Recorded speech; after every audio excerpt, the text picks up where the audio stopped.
Good evening, everyone. I'm a very nervous alcoholic. I belong to the Bellamy group of Scarborough, and my name is Pat. I was sitting here last evening enjoying being able to sit and participate as an audience, and a thought struck me that when I went to my very first conference, which was the Toronto Regional, and it was a very large conference, and I was very nervous, and I was very new, and I was very awed by all that went on around me.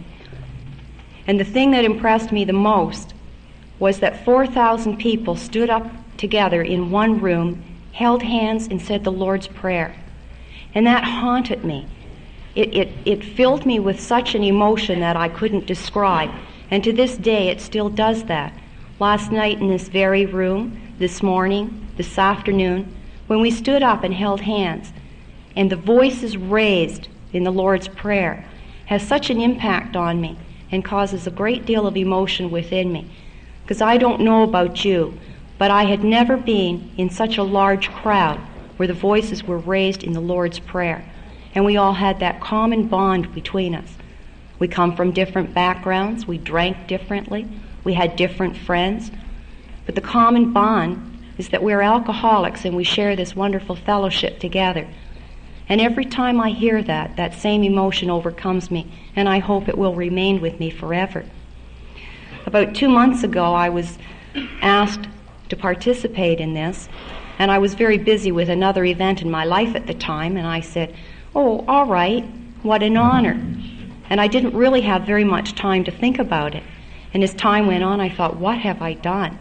Why was I asked to speak at a conference? What was it that I had to offer? But someone obviously heard something and thought I had something to share. And it was truly an honor to be asked to come and participate in this wonderful conference. And at our group, I picked up the brochure, and it had on it the theme for the conference, which was Steps to Freedom. And Bev alluded to that last night. And I too thought about the theme, Steps to Freedom. And the greatest gift that I have received through sobriety is that freedom. It's been an incredible adventure. I've trudged the road to happy destiny, and I have found a new freedom. And sobriety is the only thing in this world that has given me that freedom. I wake up every morning, and I have a free choice. I can choose to take a drink and go back to hell, or I can choose to stay sober and live this wonderful life that you people have given me. And it's an incredible feeling. And every morning of my life, I thank God for the rest of the past night and a gift of a new day. And once again, I can face whatever comes. The only thing that the big book ever promised me was sobriety. It never promised to make me popular. It never promised to make me beautiful. Never promised to make me rich. It never promised to give me a worry-free environment. It never promised to take away my teenagers. The only thing in the world that it promised me was sobriety. I can be anybody I want to be. I can do anything I want to do. I can go anywhere in this world that I want to go today. The only thing that is required is that I do not pick up that drink. And it's a small price to pay for freedom, for sobriety, for contentment, for peace of mind. I can't think of another place in the world that I'd rather be today than in amongst this wonderful fellowship and all you people and the gift that you have given so freely to me. The big book states that I'm to share a little bit about, take a deep breath and start. Tell a little bit about what it was like, what happened, and what it's like today. And to the best of my ability, I can do that. And I hope I can do it honestly and openly. I'm the youngest of 7 children, and I knew what love was in my home because I was truly loved. I was an unwanted pregnancy. My parents were a lot older and certainly didn't wish to have another child in their life. And there's a large gap between my next brother and myself. But I was truly loved because I could feel it. But I felt like a square peg in a round hole. I never truly felt that I belonged.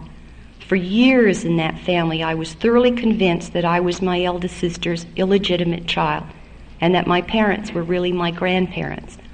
My mother, I must have put her through hell at a very young age, because I wouldn't accept, because all my friends had young parents, and mine were so old. My brothers and sisters were all married long before I was going to school. And so I was also raised as an only child. I guess I had the best of both worlds. I was spoilt rotten. The war was just over. Jobs were freer, money was freer, and I was a spoiled, pampered young lady. And so I had that far more than any of my other brothers and sisters had. And I was truly, truly spoiled. But I also had the advantage of the love and sharing of a large family whenever we got together. And as a very young child, up until the time when I joined Alcoholics Anonymous, I had a very difficult time sorting fact from fantasy, because the stories that my brothers and sisters told about the Depression and the war and what life was like, I took on as my own. I never lived through the Depression, and I never suffered or did without a thing. But inside myself, I thought I had. I could sing all the war songs, and I knew everything that ever occurred during the Depression, because it was repeated over and over again in our home. And it was only when I came to Alcoholics Anonymous that I realized they weren't my stories. I wasn't there. I had to learn to live in reality of what was really Pat, and that was a difficult road. When I was 8 years old, my parents decided that it was best to move me out of the big city of Toronto, where I was born, into a very small town with 100 people. And we were the first foreigners that had moved into this little community in over 100 years. And we were not accepted. I was a city slicker. I was not made welcome, and I did not know how to fit in. And as a young child of 8 years old, children can be very cruel. And I felt that these people were very cruel to me. And I wanted friends so desperately. And as a very little girl, I learned very quickly how to make friends. I wanted to be liked, I wanted to fit in, I wanted to be part of, and I did anything. They would coerce me into going to the general store to steal a bag of candies, and because I wanted their friendship, I did that. Then they would snitch, and I became known as the town thief. And I didn't know whether I feared my mother more than I did the town, because if my mother ever found out, my life was over. And I went to bed at night, and I knew then what guilt and hatred was. I hated all these people in this small village. And yet I still went out and did the same things over and over again to buy friendship, to want to be liked, to be part of. And for 2.5 years I lived in this little small hamlet and never was part of. We moved to a larger hamlet, and I guess life was fairly normal because I could get lost in the crowd. I didn't stick out. I wasn't quite so different. And I went to high school in this small village, and life was fairly normal. I lived a normal teenage life. I wasn't all that good at school. I didn't particularly care for it, but I got by. And when I was 16 years of age, I left school and came back to the big city to work. And life, I thought, was fairly decent. It was okay. I enjoyed working. I liked having some money in my pocket. And I did what every other young woman wanted to do. I had dreams of getting married and living happily ever after. I was going to have that nice little cozy cottage with a white picket fence, and I was going to have the perfect husband, the perfect marriage, and perfect children. And eventually I did find Prince Charming. And I did get married to Prince Charming. And we did have a home, and we did have 4 beautiful daughters. And life was very good. And when my youngest daughter was born, I had the privilege of becoming a regular church member. And I say that with all sincerity because it was a good time in my life. And I thoroughly enjoyed that life.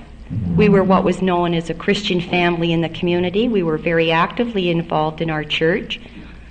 And I had been, like most people I'm sure I've heard speaking, as a youngster gone to church, and I didn't particularly care for it, and I rebelled and balked when I was a teenager, and it didn't mean anything to me, other than most young children were taught some form of religion back in those days. But at this particular point in my life as a young mother and housewife, Life was very, very good. And we had a very good marriage, or so I thought. And drinking really was not a problem to me. I didn't care for the taste of liquor. I didn't like it. I didn't have time for it. I can remember going to my sister's house one Christmas and my brother-in-law's comment, pouring you a drink's a waste of good liquor, because he would mix it for me and I wouldn't drink it. And it was expensive, and most people only bought it at Christmas time and vacation time. I can remember a time my husband and I went away on summer vacation, and he took 6 pints of beer with him, and 2 weeks later he brought 2 home. Like, I didn't even like the smell of beer. It just wasn't part of my scene. But as life goes on, society also began to change. Money was probably a little freer. Booze was purchased to have in the home, so when people dropped in, you could offer them a drink. It got to the point where my husband would come home from work and we'd have a couple of cocktails in the evening before dinner. Like, life became more relaxed, and it was a very good time. I went to a party one night, and I drank gin, and I got drunk. And I was sick, and I didn't like it. And I never drank gin again. You know, I didn't like having to get up in the morning and be a mother and do all those domestic chores that a mother does. With a hangover, it wasn't a very nice feeling. We put in an in-ground swimming pool, and we became very popular in the neighborhood. We made a lot of friends, and we did a lot of entertaining. Drinking was very much on the scene. And so I participated, but drinking was not a problem. I knew I couldn't handle liquor because any time I did drink it, I got drunk, I fell asleep, and I woke up and felt terrible, and I did not like it. And as I said, we were very involved in the church and the community. My husband worked in the community, and life was wonderful. It was really great. And I thought that I was a good Christian. I thought I followed God's 10 commandments. I thought that I was obedient to God, and life was pretty good. And one night, my husband came home and announced that he no longer loved me, and he wanted his freedom. Well, I tell you, I didn't take to that too lightly, and I wouldn't accept it. But he left, and left me with 4 children, and I went down the stairs to the bar. I took a bottle of rye out of the cupboard, and I went upstairs and I drank to get drunk. And from there on, my alcoholic drinking, that's what I did. I drank to get drunk. I drank to take away the pain. I drank to drown the sorrows. I drank to run away from reality because I didn't know how to cope. I hated God, the church, and his 10 commandments.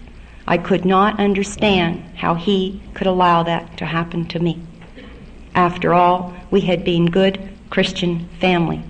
What happened? I turned my back on God and the church and everything that it stood for, and I did not ever wish to hear his name again. I deprived my children of any kind of religious upbringing. And I set myself on a course that I'm not sorry today, because I'm a far better person today because of it. But it wasn't exactly how I had my dream set. As Bev said last night, she wanted to be a good mother and a good wife, and I did too. But I was feeling so sorry for myself, and I was so full of hate and anger, and I wanted revenge in the worst way, and I would not accept. And I fought acceptance all those years. I thought I had. Someone said to me once, if you don't throw wood on a fire, the embers will eventually die. And I guess I thought that that's what had happened. I felt I grew to a point where I had become indifferent. I didn't love and I didn't hate. But all I had really done was anesthetize myself and numb everything with alcohol. I joined single parents. I became a swinging single. And I existed. I also have to say, at this point of my drinking career, I had also made plans for my future, and I was planning on returning to school because my youngest daughter was getting to the age where she was going to be going to school full time. and I knew I needed to do something for myself. And I returned to school to become a registered nurse. And when my husband dropped this bomb on my lap, I figured that that was finished. I was going to have to go out and work to provide for my 4 children, and that career was ended. And although I'm an alcoholic, I'm also a very stubborn alcoholic, and I can remember sitting at the table and banging my fist on the table, and I thought, damn it, I will refuse to collect welfare, and I'll be damned if I let him destroy this for me. And I went back to school. Sometimes I wonder how I ever managed to survive those 2 years of college, and today I understand it was God's grace that saw me through. But it was like a lifeline to me. It was a purpose in life. There were a couple of times when I wanted to drop out because I had set my own expectations of myself so high, there was no way I could have ever met those expectations. But I did struggle, and I did make it through those 2 years of college and graduated as a registered nurse. There's a story that goes along after that. It's rather a long story. I'll just allude to it in a little bit. There were no jobs in nursing available at that point in my life, and I took a detour, a geographical detour. I was running away from my emotions once again, and I went to New Orleans. And if you ever want to go to hell, you go to New Orleans when you're drunk and emotionally and mentally wiped out, and it was hell. I lasted 2 days and flew back home to Toronto. And I proceeded to get a job, put a home together, and I always felt that that's what I was always doing, starting all over again. And I was becoming tired of starting all over again. And I spent the next 6 years trying to work, and I was a very angry, very bitter, very miserable, hostile woman. And I went to work with this martyr syndrome on my shoulders. If it wasn't for him, I wouldn't have to work. If it wasn't for him, I wouldn't be responsible for raising 4 children. I loved my children, but I didn't ask to raise 4 children in this world all by myself. I sat there at night, and I plotted and planned murder, how I could do it without getting caught. I plotted and planned how I could kill the girlfriend.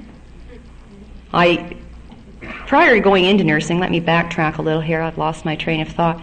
I used to drive a school bus for a little bit. And I used to follow her wherever she went in this big yellow school bus. She drove a little yellow Volkswagen.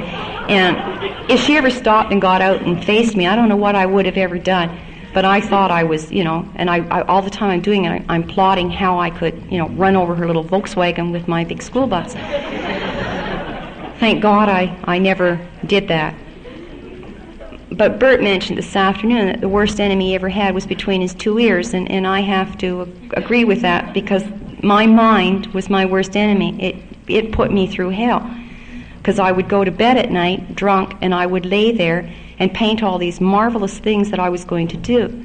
My husband also worked in a hospital, and I used to vision at night I was going to take a can of red paint and write up and down the hall that Al was, doing what with who, and have these painted all up. Oh, I had a marvelous imagination, but they were all destructive thoughts. And I couldn't pull my own life together, and I just kept sinking further and further down into this depression.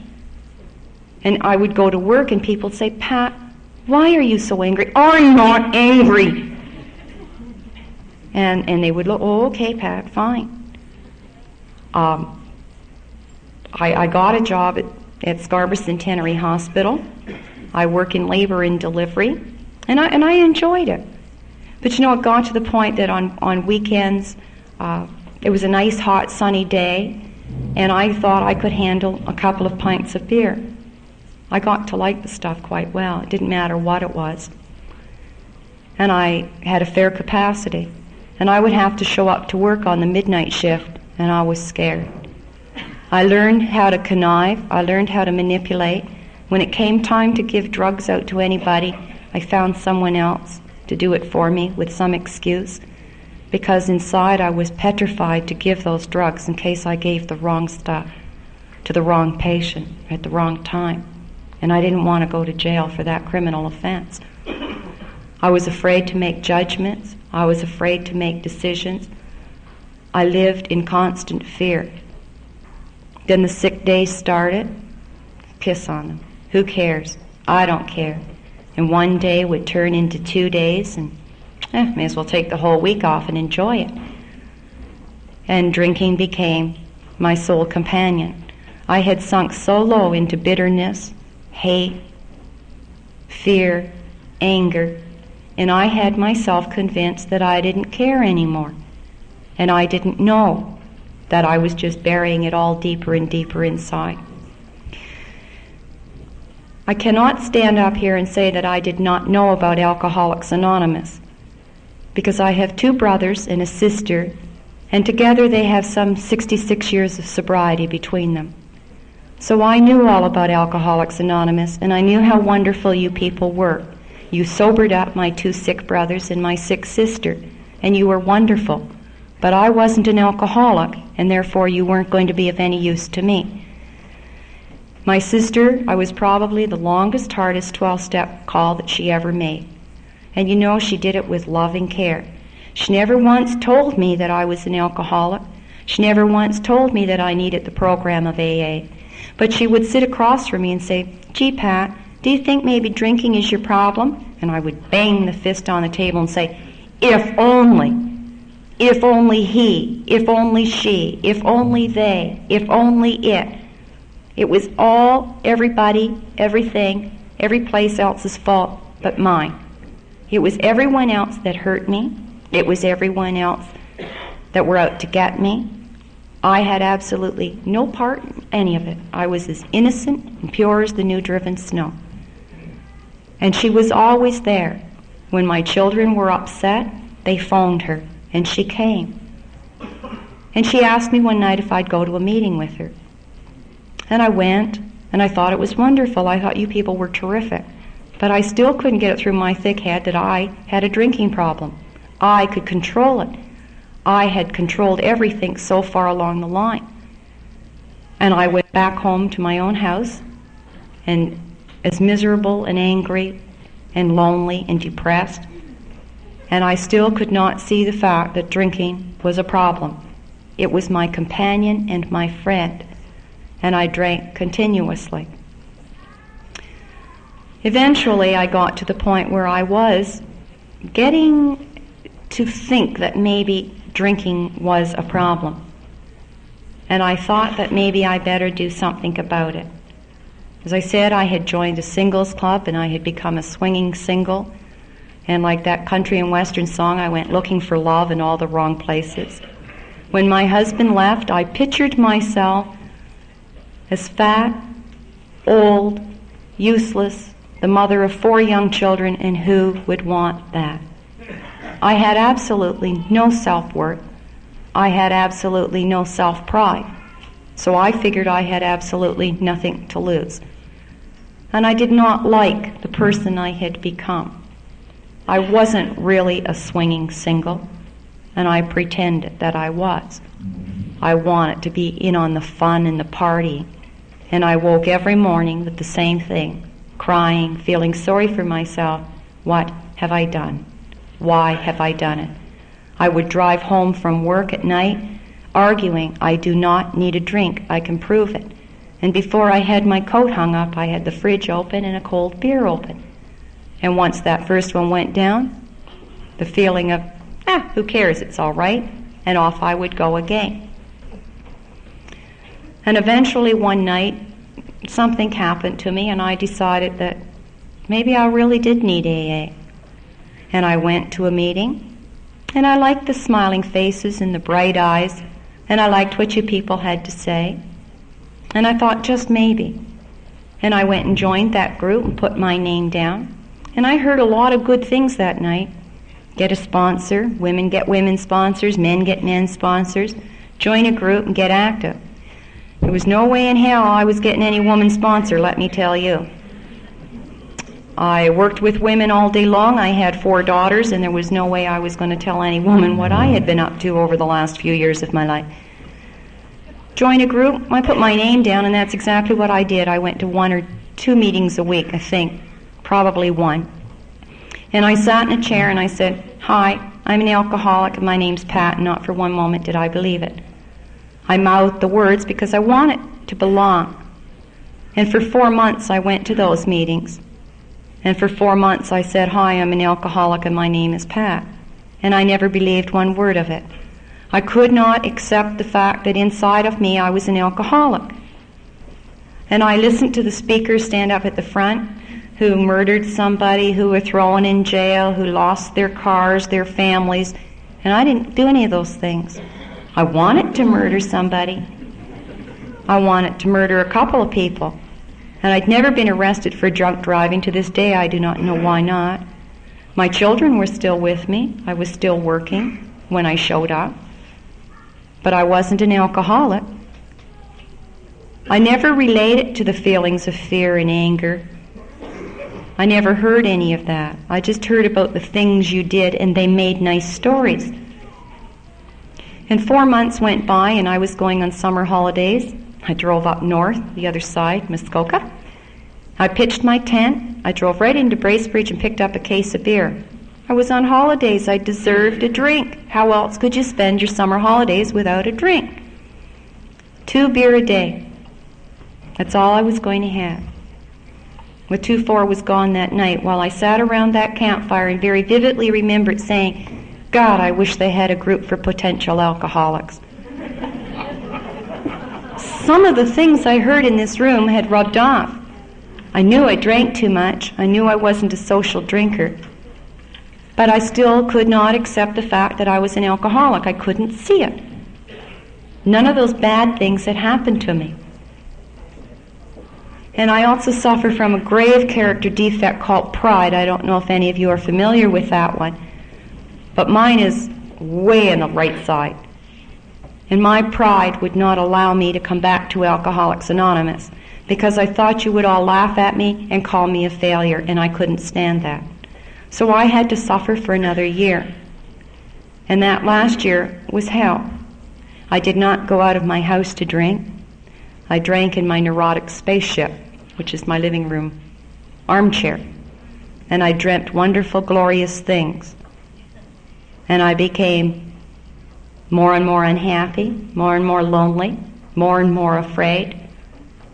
And life was, to me, just sheer hell. I made all kinds of promises to my children that I wasn't able to keep, and I couldn't stand it any longer. My last drunk was Father's Day 7 years ago, and I remember very vividly my girls went to spend Father's Day with their father, and I was going to have a very nice day in my own home. After all, I deserved it. I rationalized every drink I ever took. By the time Father's Day ended, I was the same shape I was always in, crying on the phone to somebody or another, anybody that would listen to me, crying the same story. If only all these things hadn't happened to me, I wouldn't need to drink. I went to bed. I don't know whether I fell asleep or I passed out. I probably passed out. It was Monday morning, and I came downstairs to my living room, and something was different. I immediately fell to my knees in my living room with my hands on my neurotic spaceship. And I believe at that moment I took the first 3 steps by myself. I not only admitted that I was powerless over alcohol, I accepted 100% that I was an alcoholic, that my life was unmanageable. I understood there at that moment what it meant that my emotions were all out of whack, that I hadn't handled anything. I was in control of absolutely nothing. I knew that I was insane. I knew that the night before I came very close to making a decision to have myself committed to the 10th floor, which is the psychiatric ward, to commit suicide or to do something about my drinking. And thank God I decided to do something about my drinking. I knew then and there that God still existed. I didn't trust Him. I still didn't have much hope that He was going to do anything for me after the way I had behaved over the last 6 or 7 years. But I do believe that that night I took those first 3 steps in my living room, or that morning. And I didn't drink on that Monday, and Monday night I went to a meeting. The most amazing thing happened at that meeting. Some man came up and said, "Hi, Pat," and I nearly fell off the chair, because I couldn't believe that over a year someone would remember my name. And I was told once that the most important sound to anyone's ears is the sound of their own name being called. He didn't laugh at me. He didn't call me a failure. He just said, "Welcome back, we've missed you." And after the meeting, he invited me to a coffee shop.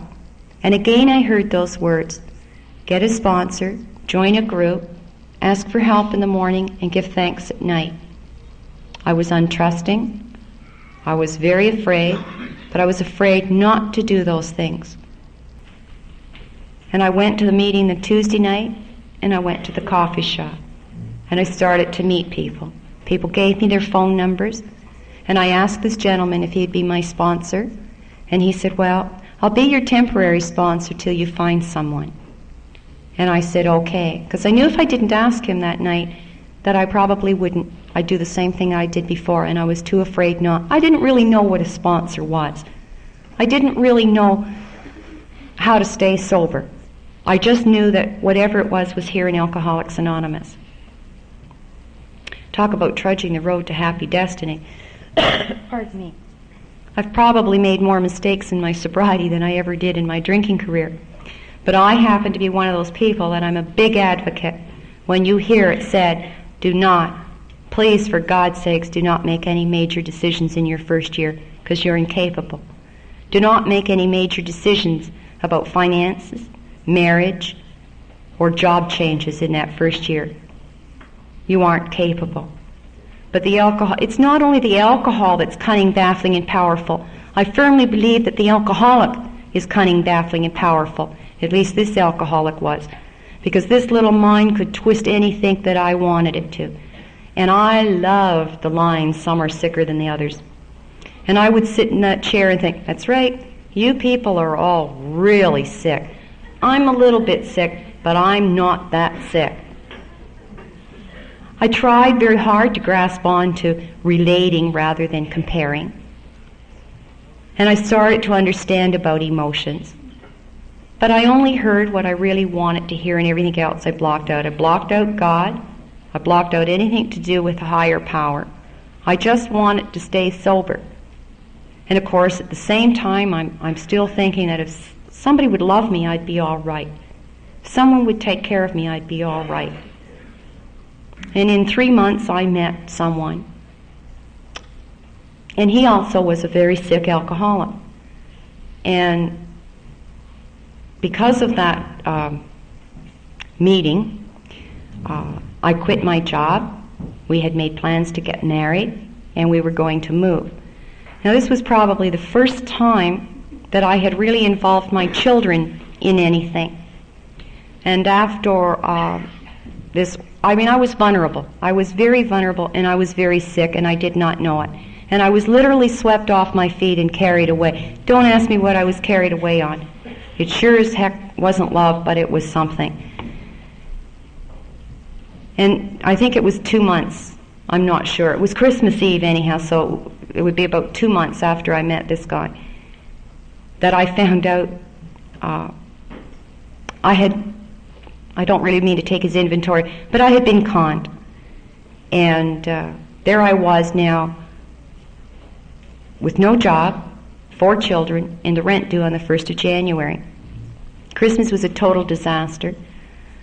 My children were beside themselves, and I was devastated. I really didn't know what had hit me. And unfortunately, this gentleman's out practicing, and he's still a very sick individual, but that's his problem, and all I can do is learn how to pray for him today that one day he'll get this program and get well. But fortunately for me, because of God, because of the fellowship in Alcoholics Anonymous, and the people that I met, God put the right people in my path at that time. And I never had a chance to think about taking another drink, because I would have at that particular point in my life. I walked around in such a stunned state, I could not understand what had happened. How did I let this happen? And I put most of the blame on my own shoulders, that I had walked into something and I didn't know how it happened. And on the Monday night after Christmas, I got a phone call, "Are you going to such and such a meeting?" And I said, "Yes, I am." And this particular lady was there. And this went on every night for the next 2 weeks. My phone never stopped ringing. People were always there. And this particular lady became my sponsor, and she is today. And let me assure you, she also was a gift from God, because she's one of those all-together ladies that has it, and she doesn't take any guff, and she gives it to you the way it is. And I was too scared of her. There was no way in hell I would have ever gone up and said, would you be my sponsor? Because this lady just scared me. And again, God did for me what I was incapable of doing for myself. He put the right sponsor at the right time into my life to give me what I needed. And with her guidance, I started to understand what the disease of alcoholism really was and how it had affected my life. That I was emotionally immature. I didn't know how to accept responsibility. I didn't know how to face reality. And now I had to do it all without a drink. And because of my sponsor, the step meetings, meetings in coffee shops, shaking hands, and getting to know people and share, I was able to learn how to start working the steps of the program. I mean, I came to the fourth step in my life and figured I'm not an alcoholic. I don't have any character defects. I mean, I didn't understand what character defects were, and I sat in my sponsor's home many, many times arguing with her just what character defects were. It was a slow process. And there was one day in my life when I was sitting there, and it occurred to me that being sober wasn't enough. Anybody can put the plug in a jug and stop drinking. Anybody can come to a meeting and sit in a chair and warm it up. Being sober wasn't enough for this alcoholic. I wanted contented sobriety. And how do you get contented sobriety? You work the steps of the program.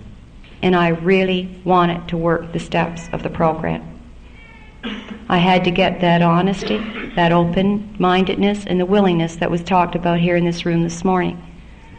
And I had to work very hard at doing that fourth step and the fifth step. I had a hard time coming to know God again, but thank God, God never turned his back on me. He was there all the time, guiding and directing me.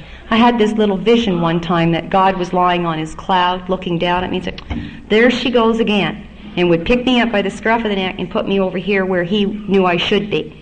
And I kept wandering off on this little path of my own where I thought I should be. And I know today that it was God's hand that directed me in every course. I am not sorry, and I do not regret the mistakes I made in the early years of sobriety, because I learned how sick I really was, and I had to get serious with this program. If those events had not happened to me, perhaps I'd still be sitting in that chair today saying, I'm not as sick as all you people, being a half-hearted sober alcoholic. Please keep an open mind. I'm not knocking anybody's sobriety. God bless you all if you're here in this room and you're sober. Everybody finds sobriety in their own way, in the best way that they can for them. But for this alcoholic, I began to understand the seriousness of this disease. I know I have another drunk left in me, but I don't know if I'd have another recovery. This is my life, and I want to live it to the fullest. And the only way that I know today to live it to the fullest is to get up every day of my life and ask God to help me. It's been a long time since I've asked God to help me stay sober for today, because I don't have a drinking problem any longer, but I sure do have a living problem. I have a problem maintaining a positive attitude. So most times my prayer is, God, please help me to have a positive attitude today. And if I'm having a particular problem in a particular area, like with an 18-year-old teenager, I ask for help and guidance to help me deal with that particular problem. I know he's there today. It's been an incredible journey, and I don't regret one step of it, because it's the only way I'm going to learn. I've heard it said that you learn through your own experiences. A wise man learns through his experiences, but a wiser man learns through another's. And I've tried to keep an open mind, to be teachable, because someone who has gone ahead of me stands up here and delivers a message and shared their experiences. And if someone tells me they've gone out drinking again and it isn't any better, I hope I can learn from that experience and not go and try it out for myself. There's a lot of things to be learned in these rooms. And I want to be like a sponge and absorb it all. I want to be able to grasp it and understand it. And I wish for the newcomer that I could sum it up in one nice, easy paragraph and deliver the whole message of Alcoholics Anonymous. I haven't even begun to scratch the iceberg on the knowledge and the wisdom that are in these rooms. The only thing I'm an authority on is Pat. I've lived my life, and I only have my story to share with you people, and that's all God has given me. I also can remember there's a slogan, I don't know if it's used out in this end, but you are no longer alone. And I hated that slogan because I would go to meetings and I would go home and I was still lonely. I was still very lonely. I was happy in an AA meeting because I could laugh and smile. But when I went home, I was alone with Pat. And God, I hated Pat. And I used to always say to my sponsor, is there something wrong with me? Everybody seems to have somebody except for me. And if I heard it once, I heard it 1,000 times. In God's time, Pat. How in the hell is anyone else in this world ever going to love you if you can't love yourself? And I didn't know what she meant. But I came to understand. And I had to start staying at home with myself and getting to know who Pat was.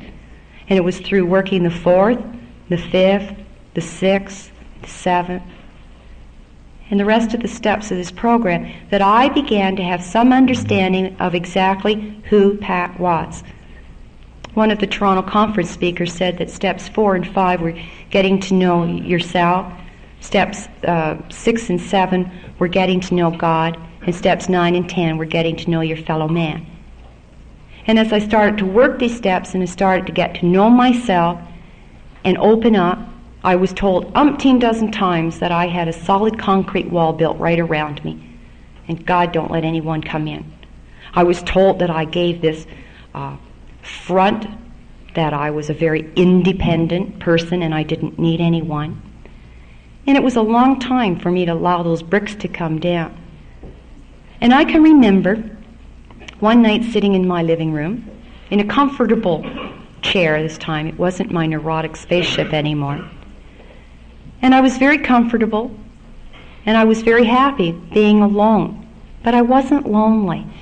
And I remember the feeling, the thought that came into my head that night. Do you know God has an ulterior plan for all of us? And maybe, just maybe, God's plan is that you are going to be alone for the rest of your life. And you know, that didn't scare me. Because right on that tail I had a deep understanding of what was meant, that God wouldn't give me any more than I could handle for just one day. And I knew I was going to be all right. And again I went out with that enthusiasm they talk about for the program, with a zeal and a zest for wanting to live, searching for the God people, you know, the ones with the bright eyes and the shiny eyes that have that faith. And all through this journey of sobriety, people kept telling me, replace fear with faith. And the fear started to drop away. That doesn't mean that I don't get fearful and I don't get angry and I don't have all these emotions. But I can identify them and I can do something about them because I have the tools of Alcoholics Anonymous at my feet. And you know, when I stopped looking and I stopped worrying, someone came into my life. And we laugh and joke about it because we both say that we didn't go out looking, that God did this to us. And it was a nice feeling. I used to worry about how you measured success, and success was having a big home and a swimming pool and a fancy car and material possessions. We don't have any of those things today, but we have each other. In this program, and only through this program in sobriety, we both found a love. You heard this afternoon, if you were in this room, we were married 2 months ago. And it's been an incredible, one of the most important things for me that I try to share with some other people is that I've lost that materialistic feeling in my life. It is so much more important for me today to have someone in my life that I can reach out and touch, someone that I can share with, someone that I can care about and love, and someone who cares about me and loves me in return. And I'm loved for what I am, not for who I was or who I can be. I'm loved today for the person that I am, and it's so easy to love back. It's just an incredible feeling. And we travel this road to happy destiny together, and we don't know what lies ahead, but we both work our own programs. We try not to interfere in each other's programs. And we have no great expectations.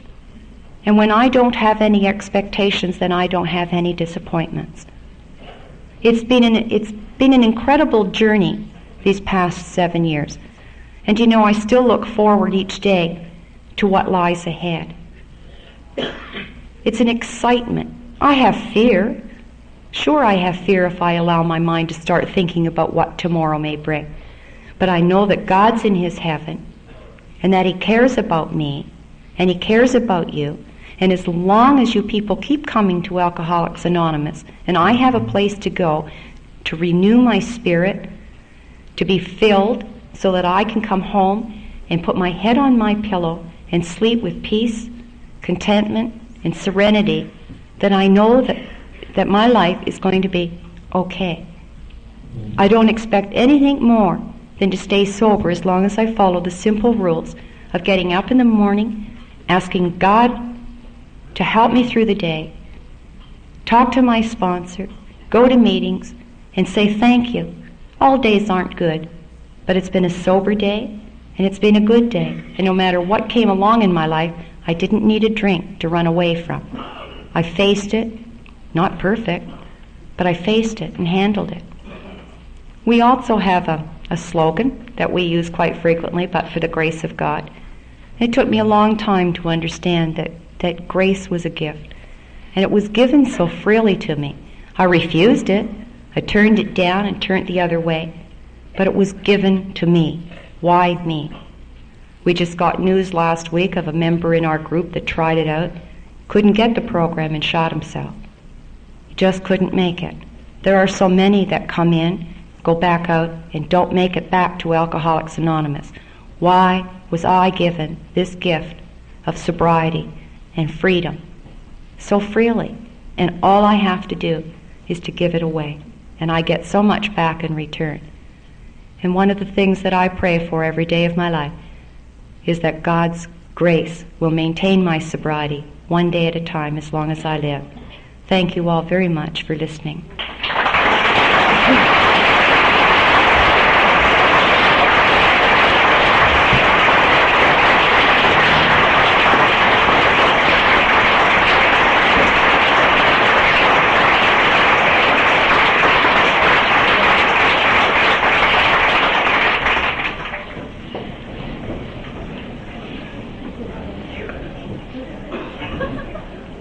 Pat, that was just a beautiful message you shared with us tonight. I don't think I've ever heard it presented as well as you did tonight. I got so much out of it.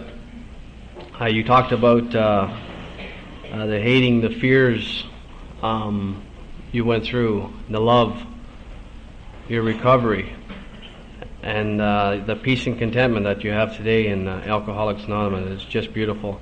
And I'm sure that everybody got a whole lot out of it. On behalf of the conference committee, myself and everybody here tonight, I'd like to present you with this little gift. Thank you for coming and sharing your experience, strength, and hope with us. Thank you very much.